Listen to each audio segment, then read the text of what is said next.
ഇതിനിടയിൽ ഞാനൊരു കാര്യം അറിഞ്ഞത്, ഇൻ ദ ഏർലി സ്റ്റേജസ് എന്താണ് പറയുന്നത്, കുപ്പിയും പാട്ടയൊക്കെ പെറുക്കി വിറ്റ് ജീവിച്ചിട്ടുണ്ട്. അതെ, അതെവിടെയായിരുന്നു? വെമ്പായം അല്ല സാർ, ഞാൻ ആക്ച്വലി എൻ്റെ 17ാമത്തെ വയസ്സിലാണ് വീട്ടിൽ നിന്ന് ഇറങ്ങേണ്ട അവസ്ഥ വരുന്നത്. എൻ്റെ +2 കഴിഞ്ഞു അതോടുകൂടി. അപ്പോൾ അത് കഴിഞ്ഞിട്ട് നേരെ കഴക്കൂട്ടത്തേക്ക് വരികയാണ്. അന്ന് സമയം ഞാൻ മാജിക് പ്ലാന്റിലേക്കാണ് ആദ്യം പോകുന്നത്. അപ്പോൾ അന്ന് പോകുന്ന സമയത്തേക്ക് അവിടെ സ്ഥിരമായിട്ടൊരു മജീഷ്യൻസിൻ്റെ വേക്കൻസി ഇല്ല. എന്നോട് പറഞ്ഞു വിളിക്കാമെന്ന് പറഞ്ഞിട്ടാണ് എന്നെ വിടുന്നത്. ഓക്കെ, അങ്ങനെയാണ് ഞാൻ റെയിൽവേ സ്റ്റേഷനിലേക്ക് പോകുന്നതും കഴക്കൂട്ടത്തേക്കാണ് പോകുന്നത്. അപ്പോൾ എന്തായാലും തിരിച്ച് നാട്ടിലേക്ക് പോകില്ല എന്ന് ഉറപ്പിച്ചു. അങ്ങനെയാണ് ഞാൻ റെയിൽവേ സ്റ്റേഷനിൽ കിടന്നുറങ്ങി. അങ്ങനെ 3-4 ദിവസമൊക്കെ ആയി. പിന്നെ അപ്പോൾ കയ്യിൽ പൈസ തീർന്നു, കിടക്കാനൊരു സ്ഥലം വേണം, ഭക്ഷണം വേണം, ഇതൊക്കെ വേണം. അങ്ങനെയാണ് കഴക്കൂട്ടത്ത് ആ റെയിൽവേ പ്ലാറ്റ്ഫോമിൽ കിടന്നിട്ട് ആക്രി പറക്കി, അതായത് പ്ലാസ്റ്റിക് കുപ്പിയും ബിയർ കുപ്പിയും അതൊക്കെ പറക്കിയിട്ട് ഞാൻ വിറ്റിട്ട് അവിടെ ഒരു ചേട്ടനുണ്ടായിരുന്നു. എനിക്കിപ്പോഴും ഓർമ്മയുണ്ട്. ആ ചേട്ടൻ ഞാൻ ഒരിക്കലും മറക്കില്ല എൻ്റെ ലൈഫിൽ. കാരണം അന്ന് ബിയർ കുപ്പിക്ക് 3 രൂപയാണ് ഒരു കുപ്പിക്ക് തരുന്നത്. സോ എൻ്റെ അവസ്ഥയൊക്കെ ഞാൻ പറഞ്ഞു, ചേട്ടാ എനിക്ക് വളരെ കഷ്ടമാണ് എൻ്റെ അവസ്ഥ എന്ന് പറഞ്ഞിട്ട് ഒരു കുപ്പിക്ക് 5 രൂപ വെച്ച് തരാൻ തുടങ്ങി.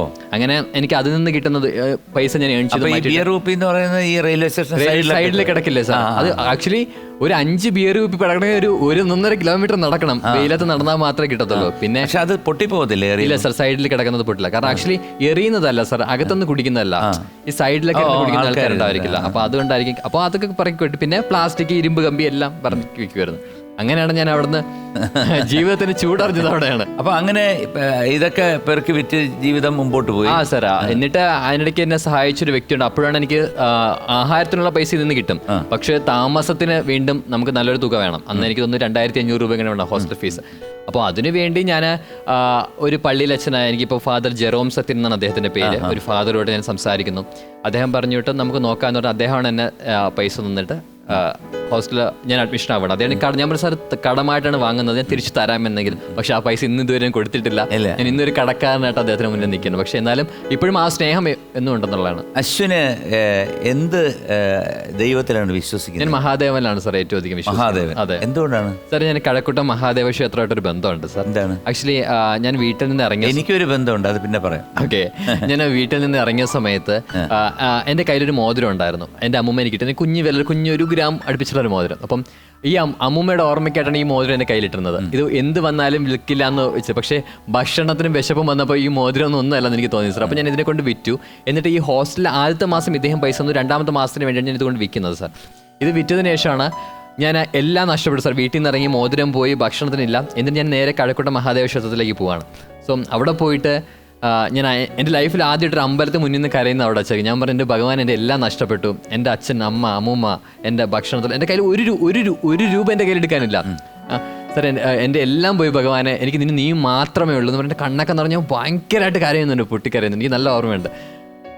അന്ന് സത്യം പറഞ്ഞാൽ ഭഗവാൻ അന്ന് എന്നെ കണ്ടു എന്നൊക്കെ ഞാൻ വിശ്വസിക്കുന്ന അന്ന് മുതലാണ് സാർ. അതിനുശേഷം ദൈവം സഹായിച്ച് ഇതുവരെ എനിക്ക് ഒരാളിൽ നിന്ന് 1 രൂപ കൈനീട്ടി വാങ്ങേണ്ട ഒരു അവസ്ഥ വന്നിട്ടില്ല. ഈശ്വരൻ ഓരോ സമയം അവിടെ കണ്ണീര് പൊഴിച്ച് തൊഴുതതിന് ശേഷം അതെ പിന്നെന്താണ് ഉടനെ സംഭവിച്ച? പിന്നെ സാർ എനിക്ക് ഫസ്റ്റ് വന്നത് ടെക്നോ പാർക്കിൽ ഏജിസ് എന്ന് പറഞ്ഞൊരു കമ്പനിയിൽ ഐഡിയയുടെ കസ്റ്റമർ കെയറിൽ ഞാനൊരു ജോബായിട്ട് എനിക്ക് കിട്ടിയാണ് സാർ. അവിടെ സാർ ആ സമയത്ത് ട്രെയിനായിട്ട് പൊക്കോണ്ടിരിക്കണം. അവിടെ ആദ്യം 3 മാസം ട്രെയിനിങ് ആണ്.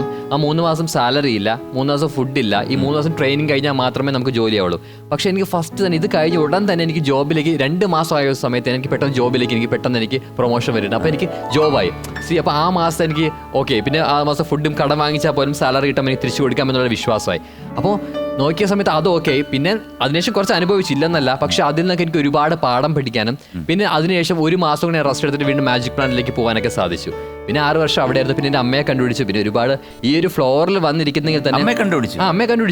അമ്മേൻ്റെ 22 വർഷങ്ങൾക്ക് ശേഷം അമ്മയെ ഞാൻ കണ്ടുപിടിച്ചു. എവിടെ വെച്ച്? അമ്മ ചെറിയൻകീഴ് ഒരു ഓർഫണേജിലുണ്ട് ഇപ്പോൾ. അപ്പൊ അമ്മയെ പോയി എന്നാണ് കണ്ടത്? അമ്മയെ എൻ്റെ 22ാമത്തെ വയസ്സില്, അതായത് ഇപ്പൊ 24 വയസ്സ്, 2 വർഷം മുമ്പ്, 2 വർഷങ്ങൾക്ക് അവിടെ പോയി അമ്മയെ കാണാൻ കണ്ടു. മനസ്സിലായോ? അമ്മയ്ക്ക് ആദ്യം എന്നെ തിരിച്ചറിഞ്ഞില്ല. പക്ഷേ ബിഗ് ബോസ് കഴിഞ്ഞ് ഇവിടെ ഇറങ്ങിയ ശേഷം അമ്മ എന്നെ സ്ഥിരം ടിവിയിൽ കണ്ട് അമ്മ എന്നെ മനസ്സിലാക്കി. എന്തായിരുന്നു ആദ്യത്തെ? ഞാൻ ആദ്യം ആക്ച്വലി അമ്മ എന്റെ 22ാമത്തെ വയസ്സിൽ ഞാൻ ആദ്യമായിട്ട് പോയി കാണുന്ന സമയത്ത് ഞാൻ പ്രതീക്ഷ ഉണ്ടായിരുന്നു സാർ, അമ്മ എന്നെ കാണും, എന്നെ കെട്ടിപ്പിടിക്കും.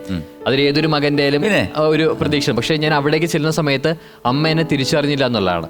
അമ്മ എന്നെ മോനെ വിളിച്ചില്ല. അമ്മയ്ക്ക് മാനസിക ബുദ്ധിമുട്ട് പറഞ്ഞാൽ അമ്മയോട് ചികിത്സയിലാണ്. സോ ഞാനന്ന് വിഷമത്തോടെ തിരിച്ചറിഞ്ഞി പോയെങ്കിൽ പോലും എൻ്റെ മനസ്സ് പറഞ്ഞൊരു കാര്യമുണ്ട്, എന്തെങ്കിലും എൻ്റെ അമ്മ എൻ്റെ മോനെ എന്ന് വിളിക്കും. സോ ആ ഒരു നിമിഷം എത്തി സാർ. ആക്ച്വലി അമ്മ ബിഗ് ബോസ് കഴിഞ്ഞാൽ ഞാൻ പറഞ്ഞു, എനിക്ക് ഒരു 50 ലക്ഷമോ അല്ലെങ്കിൽ അതിൻ്റെ ഒരു ഫ്ലാറ്റോ കിട്ടുന്നതിനെക്കാട്ടി ഉപരി എനിക്ക് സന്തോഷം കിട്ടിയത് എൻ്റെ അമ്മ എന്നെ തിരിച്ചറിഞ്ഞു എന്നുള്ളതാണ്.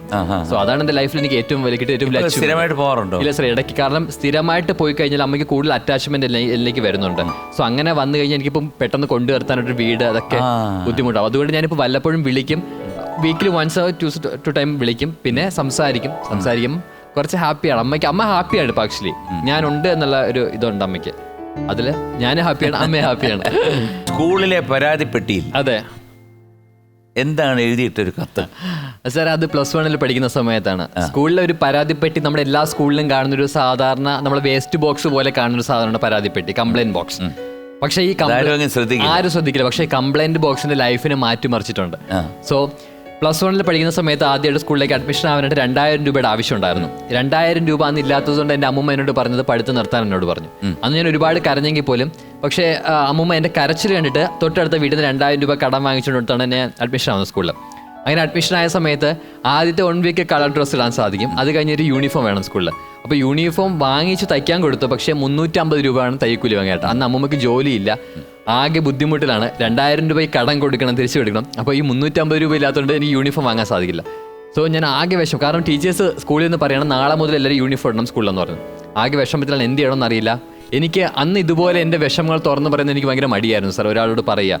അപ്പോൾ ഞാൻ അന്ന് പുതിയ സ്കൂളായതുകൊണ്ട് തന്നെ പുതിയ സുഹൃത്തുക്കളാണ്, അപ്പോൾ ആർക്കും എന്നെക്കുറിച്ച് ഒന്നും അറിയില്ല.